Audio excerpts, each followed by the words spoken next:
This time, I will talk about the situation of Shohei Ohtani's left knee and his future outlook, the trade rumors surrounding Seiya Suzuki, and the current status of Kazuma Okamoto. This is about Shohei Ohtani.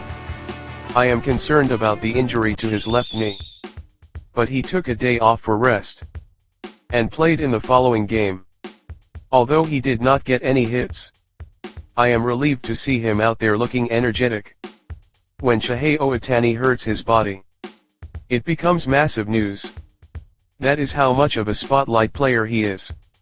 And for the Dodgers, he is the core player who anchors both offense and defense.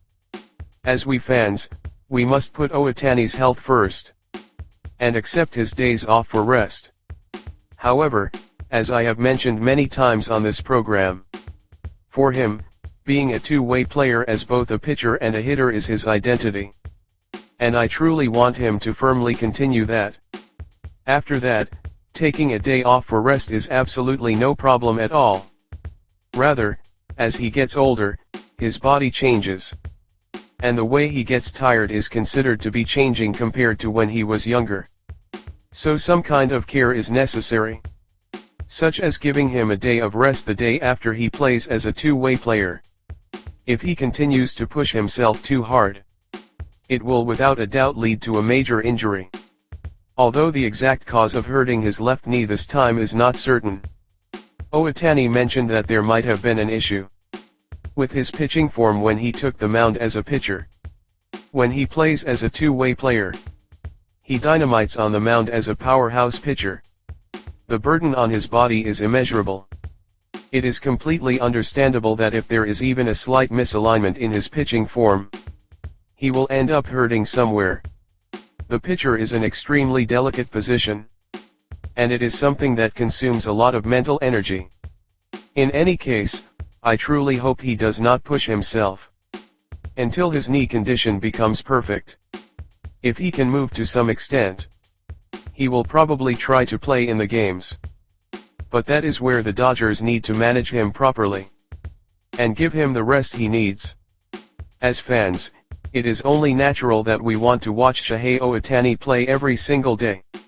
However, if he pushes himself to play every day, gets injured, and ends up sidelined for the long term, that is something the vast majority of fans do not want to see. If that is the case, for the purpose of preventing injuries, I believe it is perfectly fine to establish a schedule, such as taking a day off the day after playing a high-burden game. The season is still in its first half. From the second half toward the postseason, the fierce battles will intensify more and more.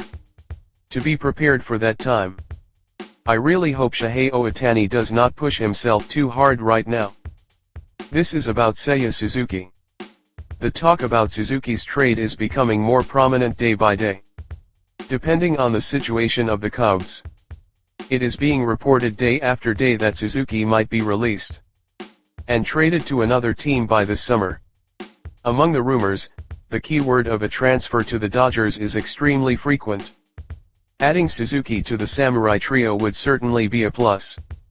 That is because, as part of the Dodgers' business management, having another Japanese position player besides Shohei Ohtani will allow them to further expand their acquisition of the Japanese market.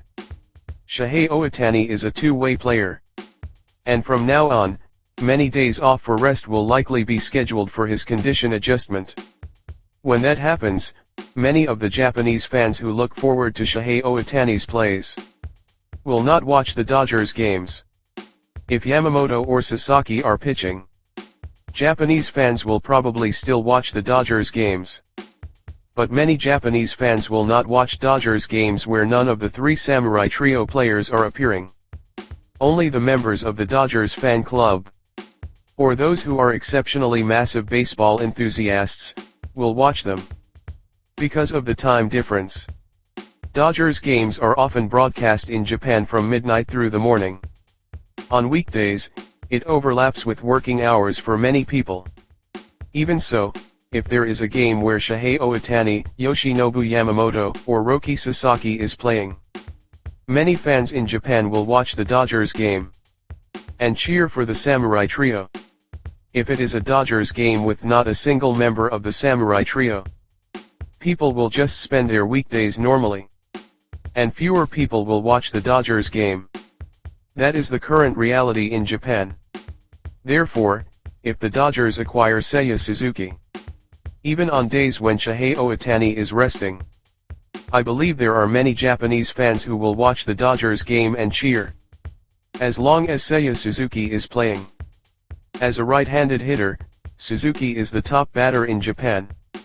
There are extremely many fans who find his powerful batting highly attractive. In the trade rumors for Suzuki, the name of the Phillies is also being mentioned besides the Dodgers. But as for me, I think a transfer to the White Sox would also be good.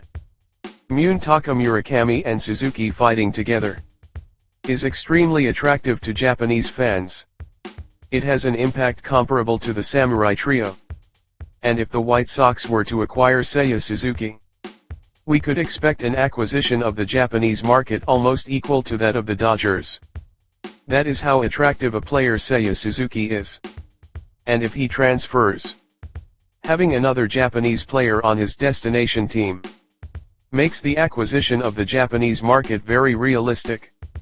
Which team will Seiya Suzuki be playing for after this summer? While the stories about Suzuki's trade grow larger day by day, I want to firmly witness how this realistic development unfolds. This is about Kazuma Okamoto. Kazuma Okamoto moved to MLB this year, and while struggling, he is playing desperately to somehow demonstrate his true abilities. However, the local media of the Blue Jays is reportedly giving Okamoto a harsh evaluation. They are saying that he has not produced the kind of results that were initially expected. Most likely, those local media people do not understand that the Blue Jays' offensive power is being maintained right now, precisely because Okamoto is actively contributing. When he gets on base, it frequently leads to scoring runs. Also, though it might not show up in the data, his hitting wakes up the Blue Jays' batting lineup and vitalizes it. What the local media points out is that he has a lot of strikeouts. But that is bound to happen. He has not even experienced a single full season since moving to MLB. These people in the local media might have a mindset like they are playing a video game. Is it not far too harsh to demand that he display the exact same success he had in NPB right from his very first year of moving to MLB with the Blue Jays? The contract length is 4 years. Should they not evaluate him based on the total of these 4 years? This year has only just begun, hasn't it? Are they comparing him to Shohei Ohtani, who has turned into a unicorn?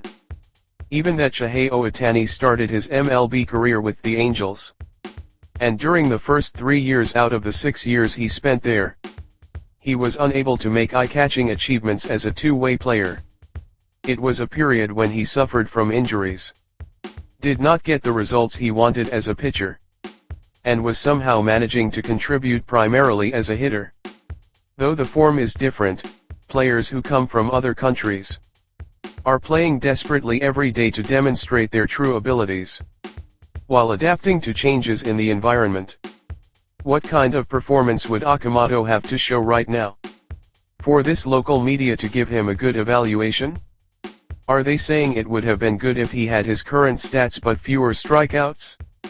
Let me say it once again, this is a realistic story, not a story about a video game. Okamoto has transferred from NPB and has not even played for one full season yet. Within that context, he is doing quite a good job. It is disrespectful to Okamoto, who is showing a stance of playing desperately for the team and displaying his frantic efforts every day. Evaluate Okamoto based on his 4 years with the Blue Jays. We are at a stage where the first half of the season has not even finished yet. It is beyond premature for Kazuma Okamoto, reducing the number of strikeouts that this local media is pointing out is an urgent matter.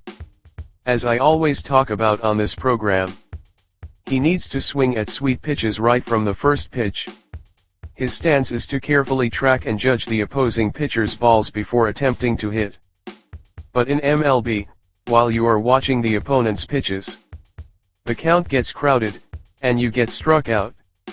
If that is the case, even if it is not the pitch he was looking for from the first ball, I want him to try launching a swing. Depending on the at-bat, he does actively swing from the first pitch sometimes. But there are still many times where he watches closely. I strongly wish for Kazuma Okamoto to showcase aggressive batting, since there are not that many chances inside the batter's box. I deeply hope he will attempt his batting with a strong will, to absolutely never miss a sweet pitch when it comes. That is all for today. Thank you very much.